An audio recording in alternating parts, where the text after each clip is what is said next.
దేశవ్యాప్తంగా జరుగుతున్న fire యాక్సిడెంట్స్‌కి అనుగుణమైనటువంటి equipment లేదని కేంద్రం గుర్తించి నిధులిచ్చింది అన్ని రాష్ట్రాలకి. ఆ డబ్బుల్ని గుడ్డెద్దు చేలో పడ్డట్టు ఖర్చు పెట్టిద్దాం, మళ్ళీ ఫైర్ ఇంజిన్‌లు కొనిపిద్దాం అన్నటువంటి ప్రయత్నం కొందరు అధికారులు చేస్తే, కాదు అని అప్పుడున్నటువంటి డీజీ జగన్ టైంలో ఉన్నటువంటి అధికారి కంటిన్యూ అయ్యేటువంటి సందర్భంలో ఓ బాధ్యతాయుతమైన పని చేస్తుంటే, అతను జగన్ మనిషి అంటూ దారుణమైన విష ప్రచారం చేసుకొచ్చింది 'ఆంధ్రజ్యోతి'. కాకపోతే ఒకందుకు మెచ్చుకోవాలి బాబు గారు ఆ విషయంలో వాళ్ళ ట్రాప్‌లో పడినట్టు లేరు. అందుకని ఇప్పుడు మంటలార్పే డ్రోన్‌లు, రోబోలు వస్తున్నాయి అన్నటువంటిది ఈనాడే రాసుకొచ్చింది. రాష్ట్ర అగ్నిమాపక శాఖలో త్వరలో డ్రోన్‌లు, రోబోలు అందుబాటులోకి రాబోతున్నాయి.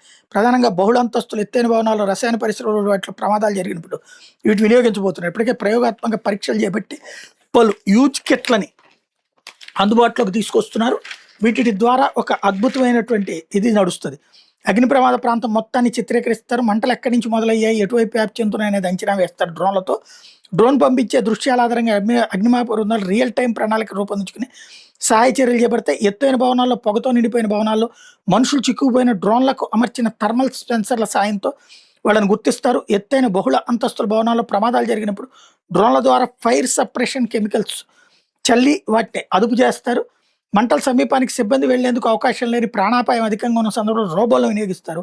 వీటి మంటల సమీపానికి రిమోట్ కంట్రోల్ ద్వారా పంపించి నీరు, ఫోమ్ వంటి వాటి మంటలపై నేరుగా పిచికారీ చేస్తారు.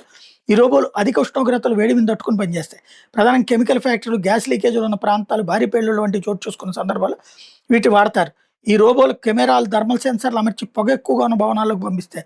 లోపల చిక్కుకున్న వ్యక్తులు గుర్తించి ఆ చిత్రాలను కంట్రోల్ రూమ్‌కి అందజేస్తాయి. మే నుంచి వినియోగంలోకి తీసుకొస్తున్నారు అన్నమాట.